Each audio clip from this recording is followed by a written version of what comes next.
Okay there, Mr. Gibbs. We are live. Welcome, everybody, to Class 20, Article 2, Section 1. We're in Section 2 now. You know, we're in Section 2? Article 2, Section 2. Yeah, we left off last week talking about Commander-in-Chief. Okay. I thought today I was looking at the thing that you sent out, and you said they were talking about the president. So, yeah, there's 4 sections. Okay, well, you didn't specify a section. Yeah, that's I okay. thought it was so be it. Okay. War Hamster, you're in the thing. Put in the chat the link that you used for the Constitution. I don't remember which one it was you used. If you could find it. But anyway, I don't really want to talk baseball, but I do want to say that I was very proud to see Kershaw come out in opposition to that that sisters thing. Did you see that? No, I didn't, but that's good news. He came out and he said he wanted the Dodgers to have a Christian night. Yeah, if you can have one, you got to have the other, right? Right. So, anyway, just thought that was very encouraging. So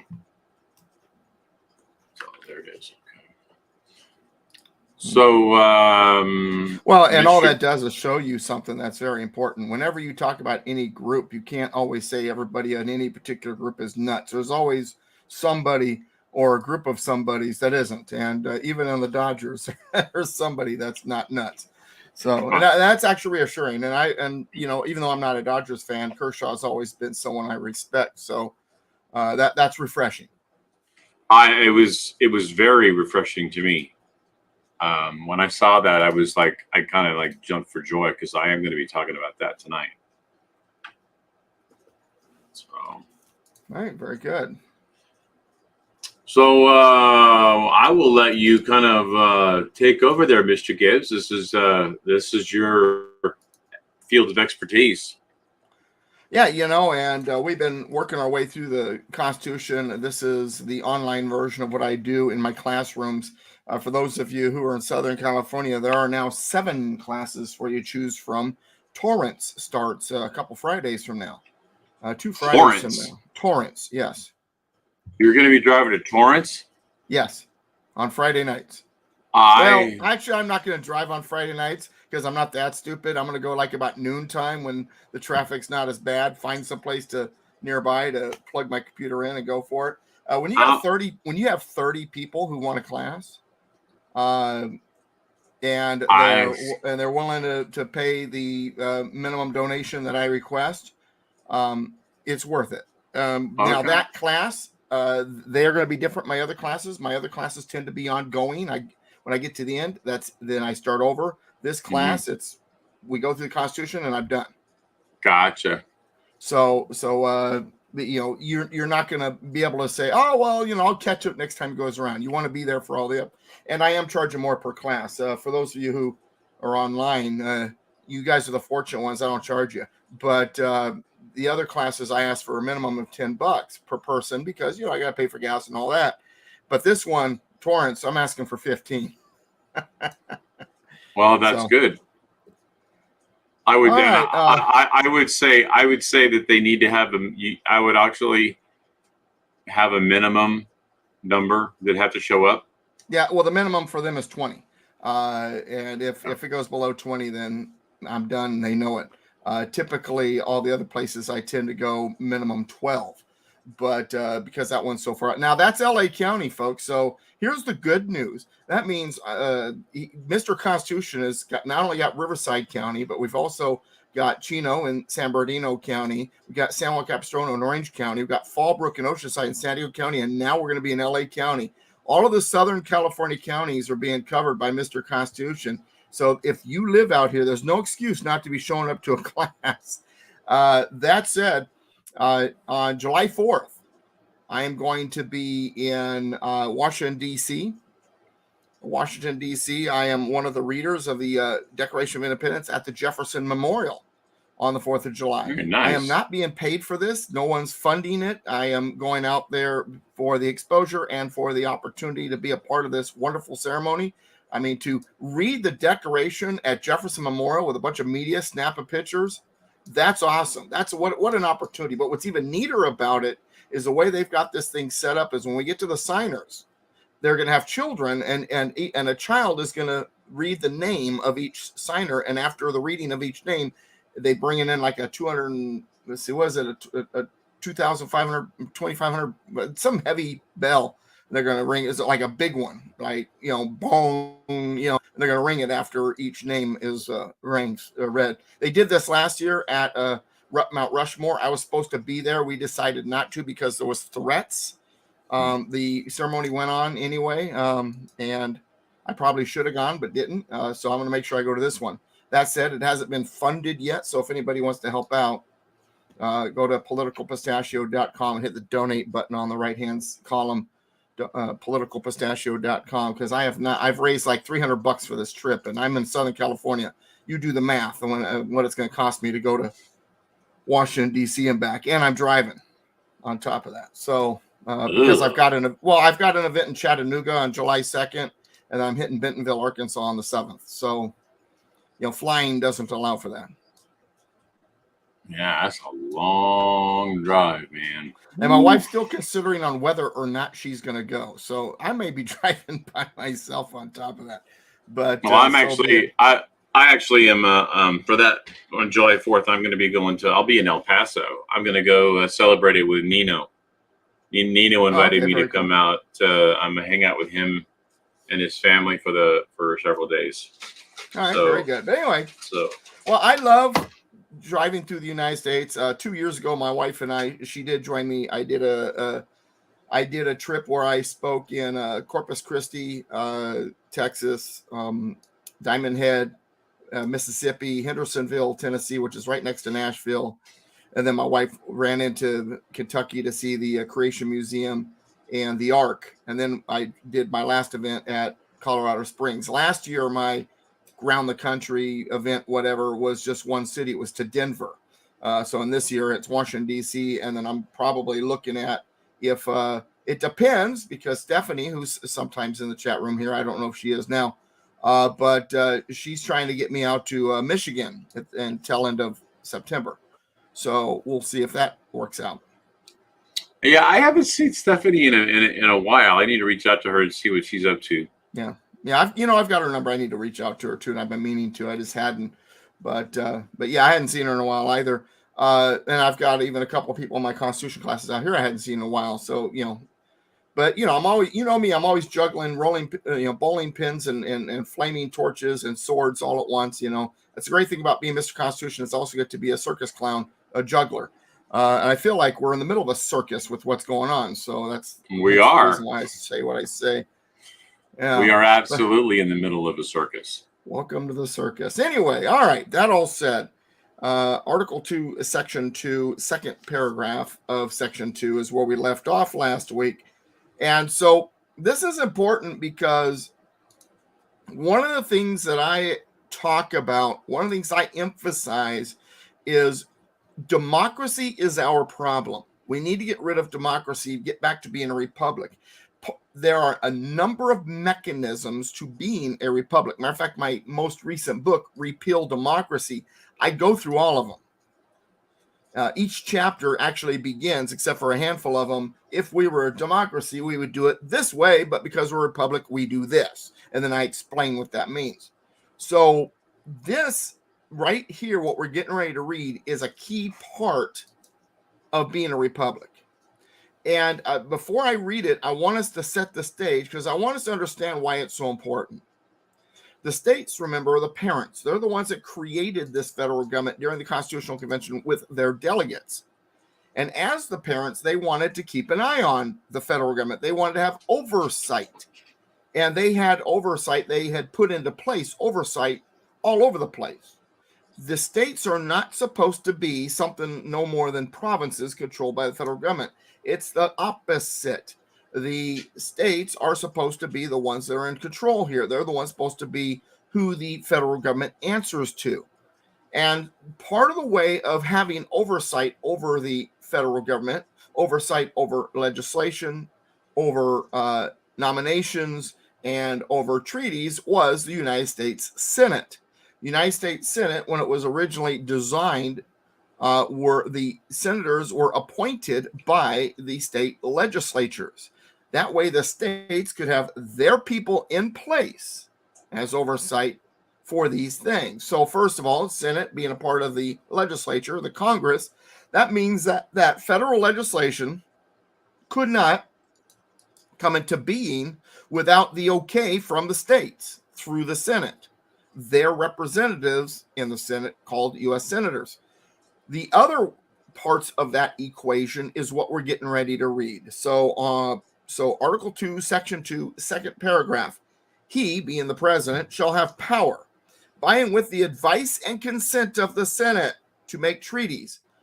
So advice and consent. So he can negotiate the treaties, he can sign the treaties, but those treaties don't go into effect until the Senate says, yeah, with a majority vote, yes, it's okay, we ratify that Senate. This was a way for the states to have oversight over the president's making of treaties. A lot of people think that treaties are dangerous things, and they can be. There's a lot of people who have been talking to me how they're fearful right now because, we might see treaties made to turn our sovereignty over to who or something like that. And while that's not, if we're following the Constitution, first of all, that's not possible, because Article 6 says that the Constitution is the supreme law of the land. A treaty cannot give away sovereignty when the Constitution is the supreme law. And so, therefore, international agreements, international polities cannot supersede the fact that this Constitution is the supreme law, that the United States government is in play with that. International polities don't have that say. Now, that said, these treaties wouldn't be a danger also if it was our state legislatures' appointees, the senators that were appointed by the state legislatures, that were the ones that were ratifying these treaties. Because remember, these senators are going to be different than the knuckleheads we have today that are democratically voted in, and they're trying to push an ideology and win over certain members of the constituency. The state legislatures, number one, if our system was the way it was originally designed, the voice of the rural states would be stronger. They're going to be also more concerned about international interference and outside interference on what they do.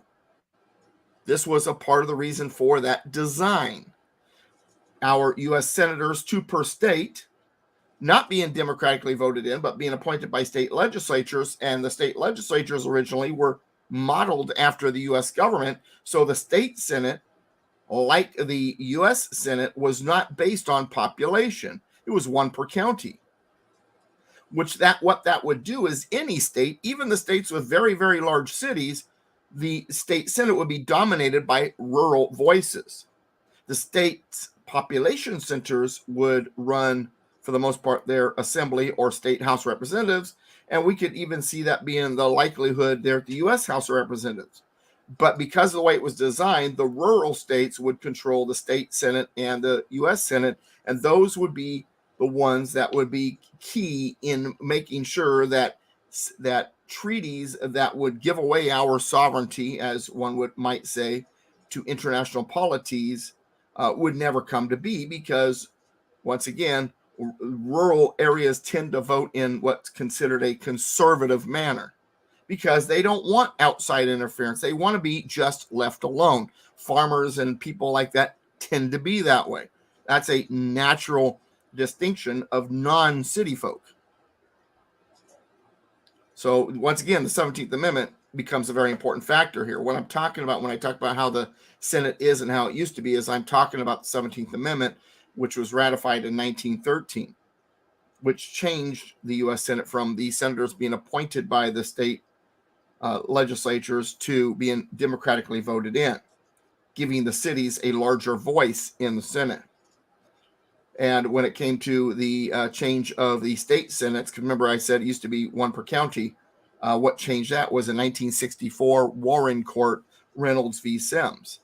And that was triggered by the 17th Amendment.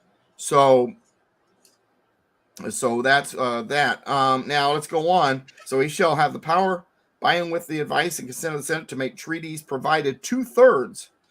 I apologize. I said earlier it was a simple majority. It's a 2/3 vote. I'm thinking of nominations for judges. I apologize. 2/3 of the senators present concur. It does take 2/3 vote to ratify a treaty, which is even more important, because you think about the fact that first of all, it's already dominated by the rural areas. On top of it takes a super majority. Why I said it was a simple majority, I don't know, because I know that it's a super majority. That's beside the point. All right, now that all said, now that we're done with the treaties, then it says, and by and with the advice and consent of the Senate, this is a simple majority, shall appoint ambassadors, other public ministers and consuls, judges of the Supreme Court, and other officers of the United States. So any confirmation also has to be approved by the Senate. Now let's think about this for a second. Let's go back to the Constitutional Convention. In a sense, this is what they're saying. Federal government, you are our creation. We have come together as parties to this contract to create you. Your authorities are listed in this Constitution. If it's not there, you don't have it. And we don't trust you. Even though we need you, we know you're necessary to handle certain issues, we don't trust you. So have a legislature, but none of those laws are going to be, bills are going to become laws unless our Senate, our voice says it's okay. And go ahead and negotiate treaties, but none of those are going to be effective unless our voice through our senators says it's okay. And go ahead and pick judges and officers for yourselves there at the federal system. Just understand, once again, those people are fine. You can pick them all you want, but they don't take office till we approve them, such as the oversight by the states through the Senate over the federal government. That to me is huge, because see, that's what separates a republic from a democracy, and a federal republic, as our friend the Warhamster who's in the chat room would say, from all the other republics. There's an awful lot of governments that call themselves republics. Heck, after the French Revolution, France called itself a republic, even though it was really a dictatorship. Mm-hmm. The Soviet Union was a union of Soviet socialist republics. China calls itself a republic. The wasn't it you that where I got the it was you that was telling me how when all these people come, they migrate here from these places, that they tell them don't vote for Republicans because they're coming from democracy. Mm-hmm. Right. They're the People's Republic of China. Well, that's not the example they use. They tell them, democracia, you come for democracy. That's the Democrats. Republicans are against democracy. That's what they tell them. Yeah, but my wife's got relatives in Mexico. But they use the example that the People's Republic of China, or the People's Democratic Republic of North Korea, or I've not heard those examples being used, but I have been told that one of the things they're told is you want democracy, and the Republicans are against democracy. And they have been fed democracy and democracy this and democracy that, and we've been fed that. I mean, how many times do you watch your favorite show on TV and your favorite host, maybe some guy that just got kicked off of a particular network, and he would say, after saying wonderful things that you actually appreciate, and he says something about, well, that's what's best for our democracy. We got to save our democracy. And I'm like, no. Hey, Trump's even said it. Oh, yeah, sure. Absolutely.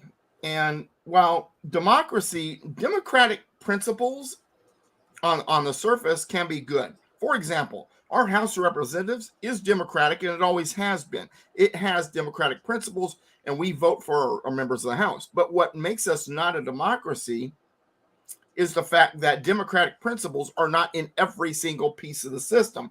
When you have pure democracy, where every part of the system is democratically voted in, you have problems historically every time. Why? Because it's an age-old idea that you always distribute power in a diversified manner. If you concentrate power in one place, it becomes tyrannical every time, and that includes the vote of the people. If all of the power was in the vote of the people, democracy, it also would not be a good thing. And so now what we're seeing, matter of fact, right now in the United States, is we're seeing a consolidation of power into the federal government. And that's always the push, a centralization of power. Let me give you two ideas where they just don't like localism. And while it seems like it's a little off the beaten path, it isn't. I want you to understand that, see, everything and anything, local control is the solution. When you allow a consolidated system to try to control things, it fails. When you give everything up to local control, even a free market economy where the local privately owned businesses are what does what they do, free market with laissez-faire, things improve. Great example. Let me give a few examples. One was the Marshall Plan.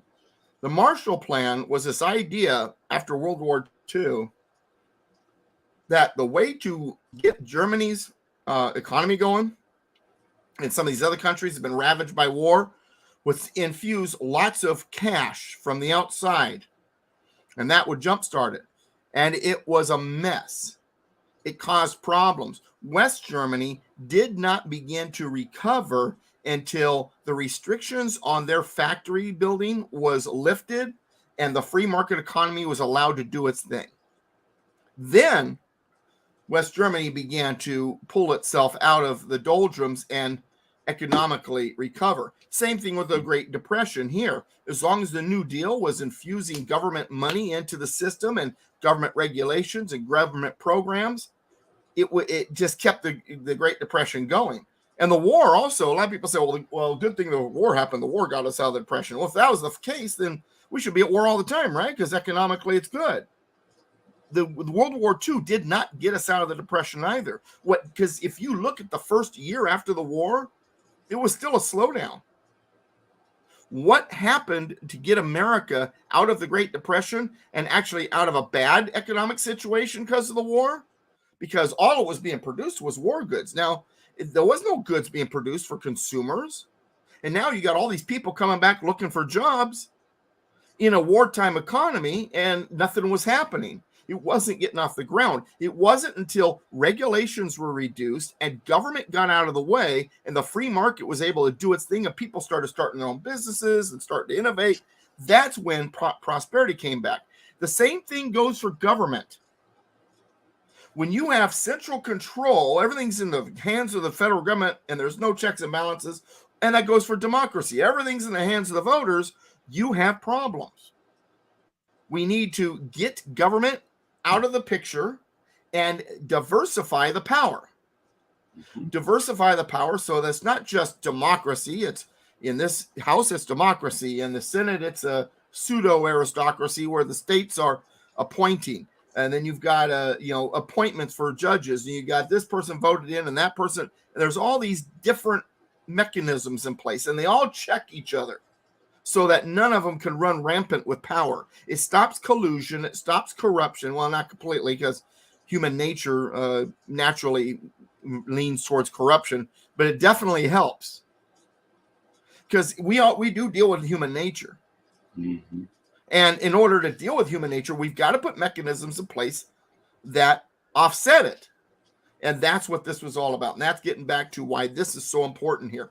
Why having a Senate with senators that were appointed by state legislatures that were rural-minded because of the way the state legislature was set up. So then people say, well, how do we get back, Doug? We need to do this. We need to do that. And I said, well, none of that's going to work until we get back to being a republic.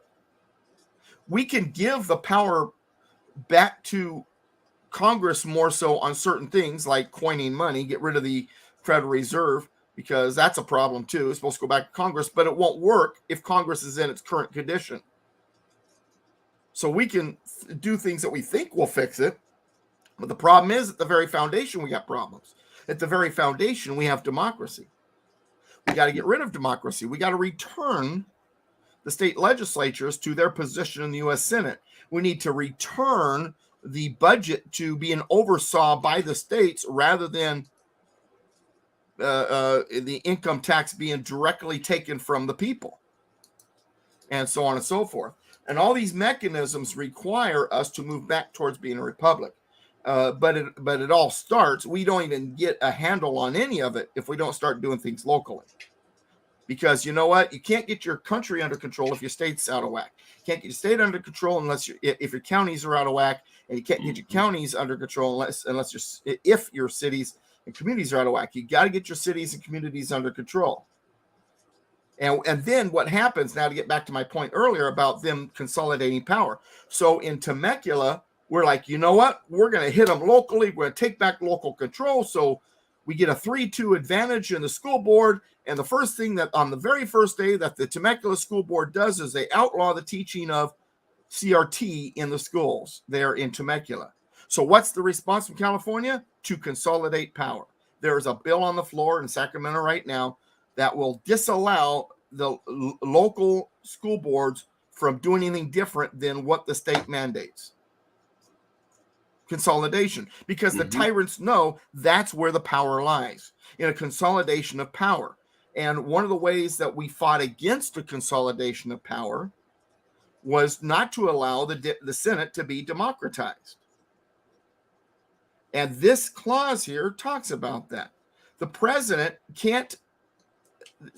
can negotiate treaty, but it cannot go into effect until the Senate okays it, and the Senate is not a bunch of people just voted in.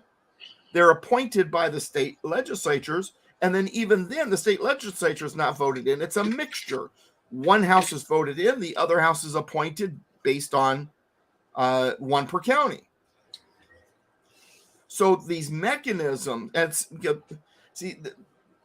I appreciate the fact that everybody's always about we the people. I get it. We the people, we the people, we the people. And the people are important.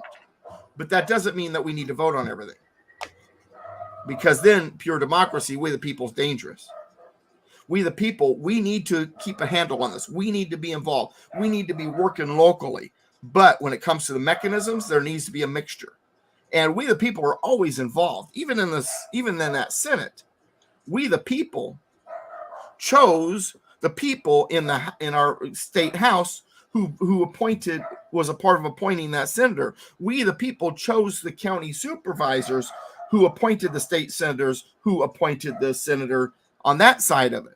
So while we may not be directly involved, we would be indirectly. The people are always a part of the equation, always. But that equation has to be mixed up, a mixed constitution. Otherwise, you have pure democracy. Pure democracy always fails. Always. Historically, every single time. Do you have a delivery or something? I don't know what the hell's going on in there, but I'm glad they're not in here right now. Usually they're in here with me. I'm guessing my wife is getting back with our grandson because she had to go pick him up and said she'd be back about 3:30, and they're barking because they hear her outside opening the garage or something like that. But anyway, yeah, that's one of these days I'm going to have my own studio. Someday I'm going to have good equipment with great lighting and a sealed booth someday. Of course, I can't even afford right now my trip to Washington, D.C. I'm still raising money for that. So once again, you guys want to help out, man, that'd be great. Politicalpistachio.com, hit the donate button. But you know what? I've got things in play, though, where I think we're going to get there. I really do. Because this country's worth it. And I'm going to fight until I'm either dead, unable to, because I've just been lashed out at so many times, or I'm imprisoned, or I succeed. One or the other. One or the other. Anyway, all right. Well, I think you know my stance on that as well. Well, you know, it's funny because when I first start talking about these issues, some people, because we've had democracy crammed in our skull so heavily, get confused. They don't understand because, well, we're supposed to be a democracy. It's one of the reasons why I named my new book what I named it. The name of the book is Repeal Democracy. If ever there is a title that would make someone do a double take, especially if they've been indoctrinated, that's it. Repeal democracy. Democracy is the problem. Pure democracy, anyway. Well, we're only a democracy. What on election day? Well, even then, we're not supposed to be a pure democracy. But I mean, that's because on election day there's supposed to be an appointment election of senators by the House. But my point is that was happening on election day. Election day is the closest time that we ever get to becoming a democracy. Well, the thing about democracy too is because everything is just the vote. Here's what happens in democracies. I go to the booth once a year, either for something local or something federal or something presidential, depending on what year it is, and I vote. The other 364 days a year, I complain. I'm done. But in a republic, there's so much more to it. Voting's just a part of it. In a republic, because you don't have full voting control over everything, that means you have to gain other kinds of control over it. It requires your participation. It requires you to be in touch with the knuckleheads. It requires you to go to these school board meetings or these city council meetings or meet with the staff of your Congress critter or meet with your Congress critter. I mean, there's been a couple times where I've had coffee with Congress critters of the other party. Why would you do that, Doug? They're not going to listen to you. No, but I'm really glad to listen to them because they give me all kinds of clues of what I need to know. Right. Including talking trash about the Republicans. And then I take that info, I stick it in my pocket, and later on when I'm with that member of the GOP, and I tell them, boy, this is interesting. I heard that and I lay it on them. Where'd you get that? Doesn't matter, but I know. And now you know that I know what you're up to. Ball's in your court. And when they find out that you're doing your homework because you're talking, you're reading, you're looking, you're paying attention to votes, or their colleague on the Democrat side says, hey, he was having a meeting with Pelosi, he was willing to sell his vote for such and such, and you call him on the table with it, you know what that does? That's Republic in action. It makes them nervous. And that is what a republic is and how it works. You don't just vote. There's so much more to it. That's why Benjamin Franklin said to Elizabeth Powell, a republic, if you can keep it. He didn't say if you could keep it voted in. He didn't say a democracy if you can keep it. He said a republic if you can keep it. And he said it to a woman who was married, and married women at the time didn't vote because the vote for a couple was considered one vote, and the man gave that vote. There were single women who voted in 10 of the 13 original states, but married women did not individually go vote. And he's telling a married woman, a republic, if you, ma'am, can keep it. If it was a democracy, she would be confused. How could a woman who was not voting keep the republic or keep the democracy? But that's not what he said. He didn't say keep the democracy. He said keep the republic, because the republic, there's so much more to it. There's so much more work that is involved. There's so much more involvement by the populace way beyond voting. Voting is an itty bitty little piece of it. And so what she did is she did get involved in the community. She did get involved in the political system. She got to know her representatives and the other political people out there. She became friends with them. She got to know them regularly. She wrote them letters regularly. Go to the Powell House in Philadelphia. You get to see some of these letters. And she became such good friends with some of them that when one of them became president of the United States, a guy named George Washington, she was one of the people he leaned on when he didn't know whether or not he wanted to serve a second term, and he really didn't want to because he was tired, he wasn't feeling good. And so he wrote his three most trusted friends, Thomas Jefferson, James Madison, and Elizabeth Powell. And it was Elizabeth Powell that said, George, if you don't serve a second term, it will be seen as an abandonment of the Constitution.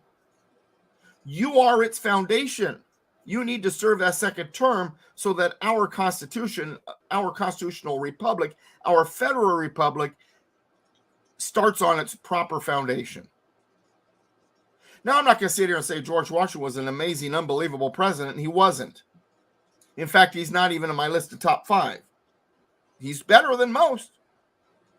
In the top 10, I'd say. Not the top 5. Because he had this tendency sometimes to listen to Alexander Hamilton, things like that. But you know what? Whether he was great or not, the fact is he depended on someone who couldn't even vote, who influenced him. Why? Because she was informed and involved, and that's what it takes to keep a republic. Were you shocked what I just said about Washington? Me? Yeah. No. Oh, okay. No. I'm sure somebody was. No, I don't think so, because I mean, Washington wasn't like a spectacular president. I mean, he wasn't, but he wasn't a horrible president, but he wasn't like this. I mean, I think that he did. At that time, I think people were just trying to feel it out. What, hey, how do we go do this thing? Yeah, I mean, he was influenced by Hamilton quite a bit. He had this idea that America was the next great empire, so he did believe in a bigger government than the Constitution offered. But at the same time, he was willing to listen to people like Jefferson and Madison. So he was an interesting sort in that manner. So yeah, people were shocked when I say George Washington is not in my top 5, and Lincoln is on my list of bottom 5. And when I say those two things, I usually have to get out a broom and and something to scoop up the pieces of their jaw from it hitting the ground, because and usually the dustpan's not big enough. So that said, the reason why I bring all this up is it gets back to what we're talking about here. We're in Article 2. We're talking about the presidency, and I do believe that from a military standpoint, they did have Washington in mind when they wrote this, but they also had a republic in mind. There was a lot of fighting over how our Congress would be assembled and how it would be constructed. And they were very careful to construct our House and our Senate in a certain way. And right here in this clause, it tells us the president is not going to be able to go beyond. Well, let's just say treaties don't don't become effective just because of the president. He can negotiate them. He can sign them. He can bring them home. But until 2/3 of the Senate says we like it, it's nothing. And the Senate was the voice of the state legislatures. You don't realize how huge that is. Now we've got a bunch of ideological, democratically voted in senators who could care less about what's best for America, because now they operate on what's best for them or their pocket or their power or their ideology. When the senators were being appointed and when they were answerable to the state legislatures, which were dominated by the rural voice, the decision by the senators was what was best for our country and what was best for our state. That can yank me if I don't make them happy. Mm-hmm. That's no longer the case. Now it's what's best for my pocket and what's best for my power. How may I feed the Leviathan more is now the attitude. Speaking of yanking, not that I want to go too far, but I hear that there's a lot of people who are unhappy with McCarthy for making this deal, and they're already talking about yanking him as speaker. The House rules, I believe, can vote him out and vote in somebody new, but it has to be done, through the House. I mean, we can complain, we can say what we want, we can convince them, but in the end, it's still up to them. Agreed. I'm just saying. But yeah, that is interesting because he made a deal. He said, "Hey, okay, I'm afraid of the Freedom Caucus more than I am the Democrats, so I'm going to make that deal for you. I'm going to give you pledges. And basically, Freedom Caucus supporters are feeling like he betrayed the pledge. Now, here's a question for you, because, see, the problem is how the Democrats rule is with fear. And here's the fear. Oh, if we don't raise that debt ceiling, we're going to go into default. We are? You mean suddenly nothing gets paid? No, what happens is if you don't raise the debt ceiling, then there's a lot of discretionary spending that doesn't get paid. And most of that spending is unconstitutional anyway. Mm-hmm. And it's not money lent, it's programs being funded. So how is that a default? It's not. Yeah, of course, the example I like to use, too, with the debt ceiling to help people understand how stupid it is. And it's really an illusion. It's a political game. I think it was, I believe it was Warhamster. No, I'll take that back. There's a friend of mine named Ryan who lives in South Dakota. I was talking to him about this just the other day, is that the debt ceiling came about because during the Wilson administration, because there was concerns over whether or not the debt that they were accruing using the Federal Reserve and things like that would be challenged. And they figured if they put a ceiling on the debt, that people wouldn't challenge it, because say, hey, look, see, we're limiting ourselves. But it's an illusion. It's an illusion, and it's political theater to make people think that something is happening when really it's not. Yeah, and like I said, if it's not raised, then what happens is it theoretically is that discretion. See, you have non-discretionary and discretionary spending. Non-discretionary spending is spending that has to happen no matter what. It's in the system. There's no chance it can't be spent. Social Security, for example, you're going to get your Social Security check no matter what. It's non-discretionary. It is a required mandatory payment. I have my words about Social Security, but for the purpose of this discussion, it is mandatory spending. It is not discretionary spending. Then you have discretionary spending. These are things they could choose not to pay. These are things that typically are programs or other things like programs. And if it doesn't get paid, it is not the end of the world. It means those things don't happen, or those things don't happen at the full throttle position that they are. They'll have less money, but they'll still probably function. There's also problem is spending goes up every year no matter what, because a lot of these departments and programs and all sort of stuff are designed to have automatic hikes. For example, if you had, Ron Partain was the head of the whatever department, and he had $800 million a year to spend. And this year he spent $798 million. Next year, his limit is still $800 million. But if he spends the full $800 million this year, he gets a 3% or a 6% hike, depending on what they designed it with. And the next year, he has more money to spend. So if in order to get more money, you have to spend all your money, Ron, and you've only spent $798 million, and it's coming up on the end of the year, you got 2 weeks left, you still got $2 million left to spend, what are you going to do? You're going to find a way to spend it. Even if it's on stupid crap that doesn't hurt anything, it's discretionary. Well, see, actually, and you may have said this, and if I'm repeating you, I apologize, but I don't.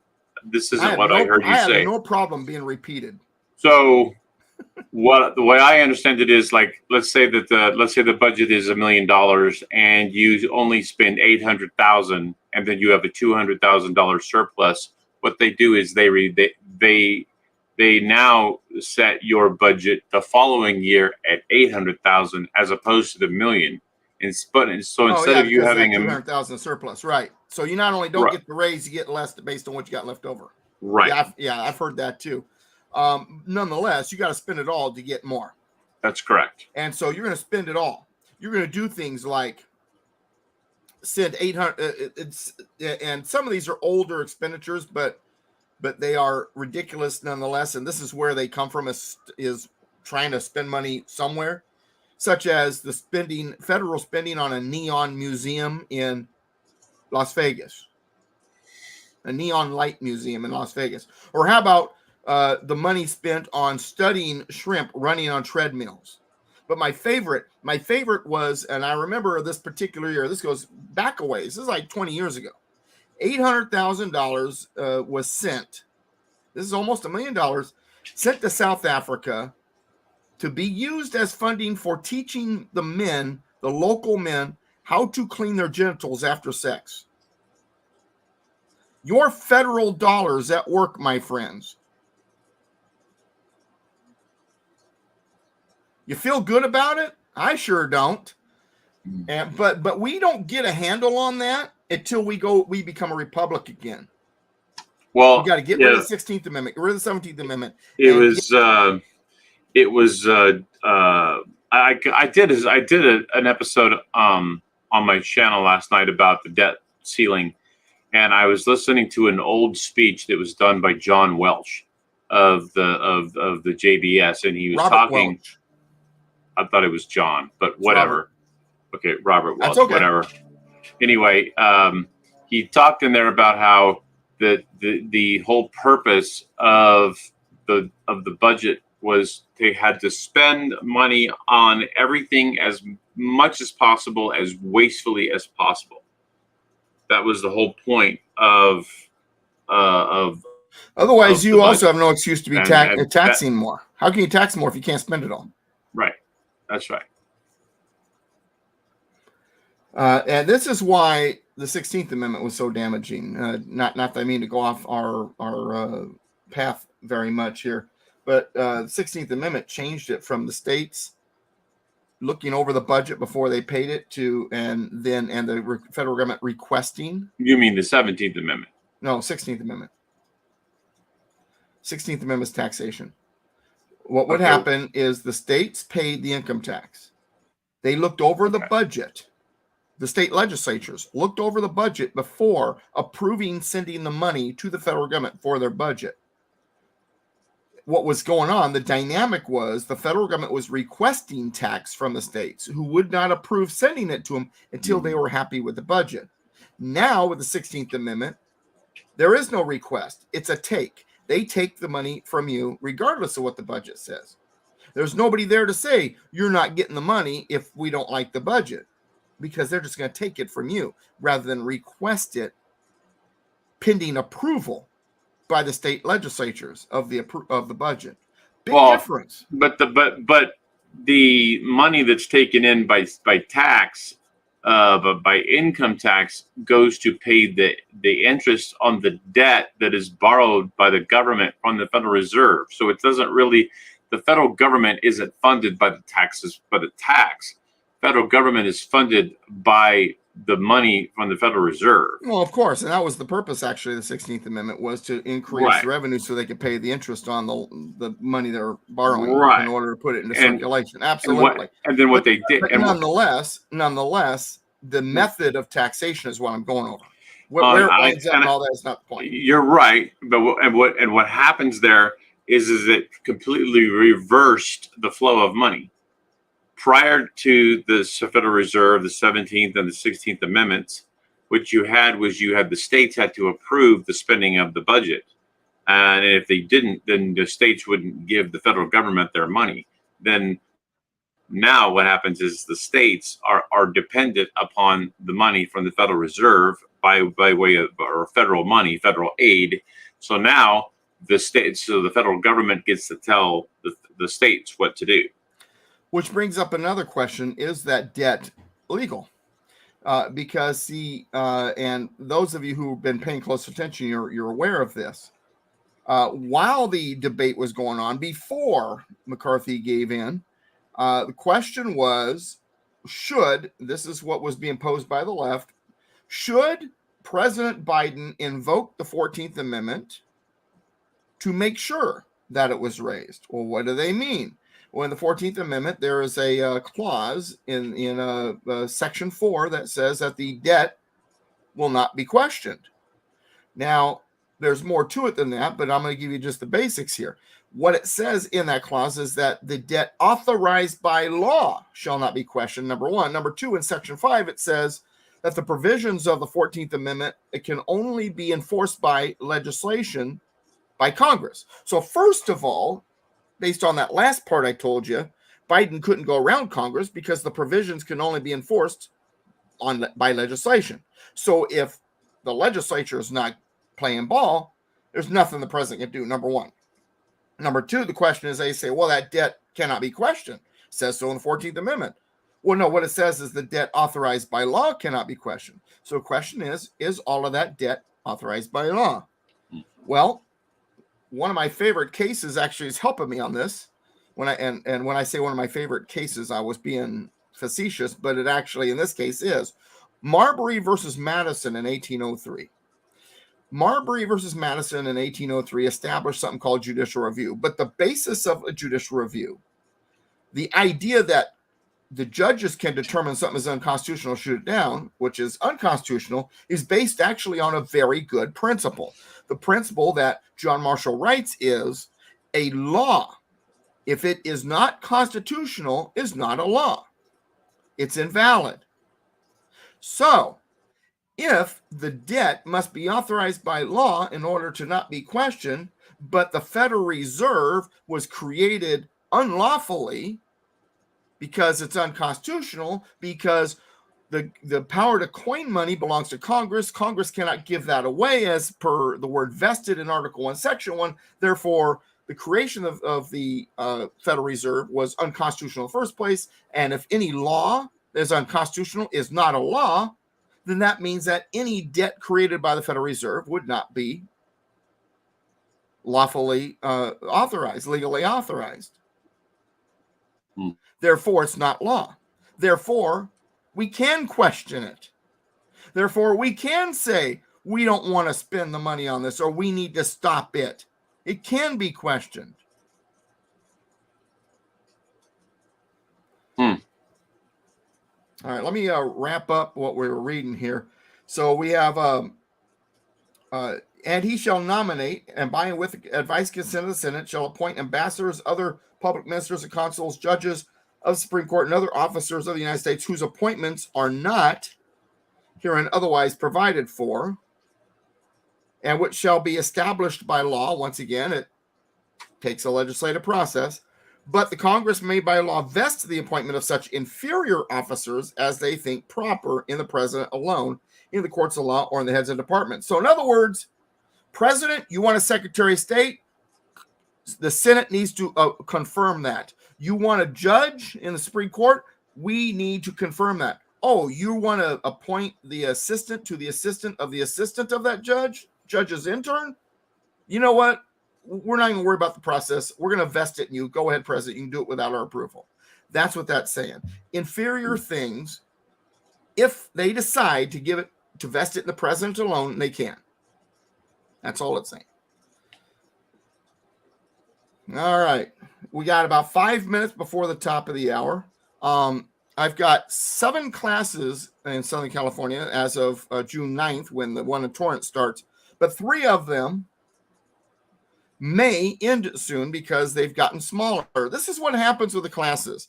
I go through the Constitution 2, 3, 4 times, and as I go through the Constitution, new people don't come in, and therefore I end those classes. And I go to groups that are new, who have 20 or 30 people want a class. Yucaipa, San Diego, Bonsall all want classes. So my Capistrano class, my Murrieta class right now are at risk. Maybe my Fallbrook one too. Maybe are at risk because Bonsall. People from Fallbrook could go to Bonsall. Yeah, but they want a nighttime. But in Bonsall they want an evening class, and the Fallbrook is a morning class. And Bonsall's actually talking Sunday night, which is interesting. So I may start that one anyway, regardless. But it's a church group. But anyway, but my point is this. I am not going to necessarily end this show, but it is important to keep the population up. So here's what I want you to do. Do you enjoy this? Are you learning from this? Share this. hit like, subscribe, and share it with everybody you know. Everybody you know should be tuning in live or listening to these later. If you benefit from these classes, put the word out. Because what do we get per episode? 100, 200?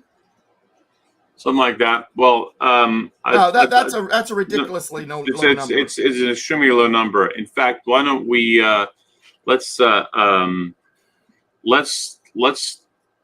just end the class right now, and then you and I have a little bit of a discussion offline. So because we're pretty much done, and then that way you can have you and I can you. Yeah, go ahead. Go ahead and finish it off. Yeah. United we stand, combined we kick butt. God bless America. God bless you. You can find me at politicalpistachio.com. My DouglasVGibbs.com right now is a shambles. We're going to have it up and running better in a few weeks. But politicalpistachio.com, despite the fact that Blogger, who hosts that, has unpublished 50 now of my past articles. And most of them were because of the 13th, 14th, and 15th Amendments. But seriously, we need to grow this. Share this with your friends. This link right now, email it. Let's get people listening to these shows. All right, we are done. We'll see you next week, Yes. and I will talk with you, Mr. Partain, in a moment. Yes, sir. Yeah, we will. Okay, guys. Thanks for coming in, and we will see you next week. Next week? Yeah, next week. All right. See you guys.